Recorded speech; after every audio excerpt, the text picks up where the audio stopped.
Good evening, everyone. It may be 2014, but this year's Michigan Tech football team looks very similar to their 2013 squad. Despite a 6-4 record last season, the Huskies believe the seniority of the team will help guide them deep into November. Senior quarterback Tyler Scarlett's return will guarantee Michigan Tech stays competitive in the GLIAC. He owns most of the team's passing records, but the one thing he wants to cap off his career with is a GLIAC title. The return of most of his key offensive weapons like Brandon Cowie and Charlie Leffingwell, plus a stacked defense with a complete secondary, make the Huskies a potent team. While the team looks good on paper, head coach Tom Curley says there are some little things that need to be tweaked before they travel to Wayne State.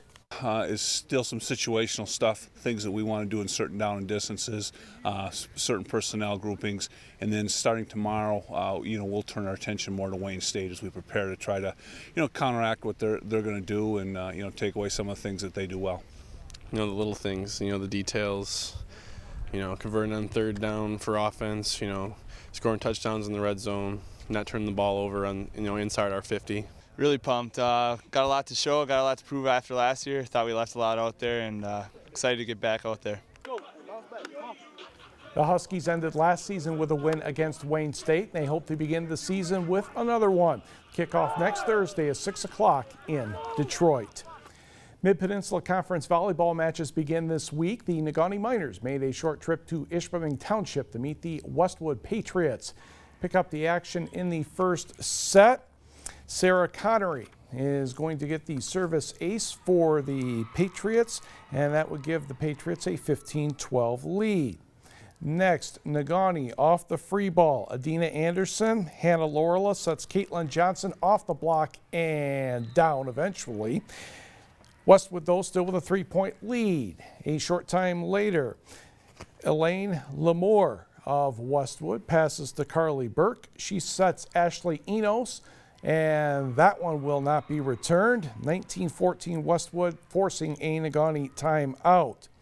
In fact, Enos will get another kill for the Patriots. Westwood won the first set 25-19, but Negaunee bounced back to take the next three sets and the match 3-1. Girls tennis, West Iron County at Marquette. Maddie Connon of Marquette in the far court. Maddie Wara of West Iron County in the near court. This is first singles, and that is a nasty slice backhand that practically hit the baseline. A good shot there by Wara. A couple points later, Wara will be drawn into the net by this short backhand. She makes a reasonably good approach. Connon lobs. Wara does not quite get the backhand volley. However, Wara bounced back to win this match in 3 sets. First doubles, Marquette's Amanda Gray with the service winner again with her partner Mallory Grugan against the Wycons Alex Gulbis and Kiki Piewarski. But the Wycons would capture a much longer point coming up here. Gulbis and Piewarski won this match 6-4, 6-4, and the Wycons turned back Marquette by the count of 5-3. 13 high schools converged at the Valley Spurs Ski Trails in Munising for the annual Larissa Varty Memorial Cross Country Running Invitational. Course pretty much the same as in years past, a big downhill start and a sweeping right-hand turn at the bottom of the hill. The toughest part of the course is back in the back, second mile, where runners have several uphill sections. That's Kingsford's Nate Carey. And Munising's Brett Hanna took over in the second half of the race.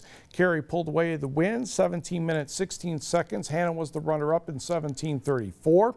2 Escanaba runners were next, and the Eskimos cruised to the team title with 39 points. Kingsford was next with 81, and Ishpeming was third.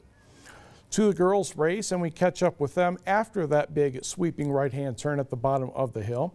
Westwood's Katie Edelamaki and Escanaba's Amy Giese were among the early leaders, but in the white jersey is Sheboygan's Mandy Paul. She's had a very nice career for the Chiefs, and she started her senior season on the right foot. She was pretty much all alone for the last mile. She won in 20 minutes, 37 seconds. Munising's Alyssa Weber was the runner-up in 21:31, and Escanaba also took home this title. Girls with 46 points, Ishpeming second with 96, and Menominee edged Sheboygan for third.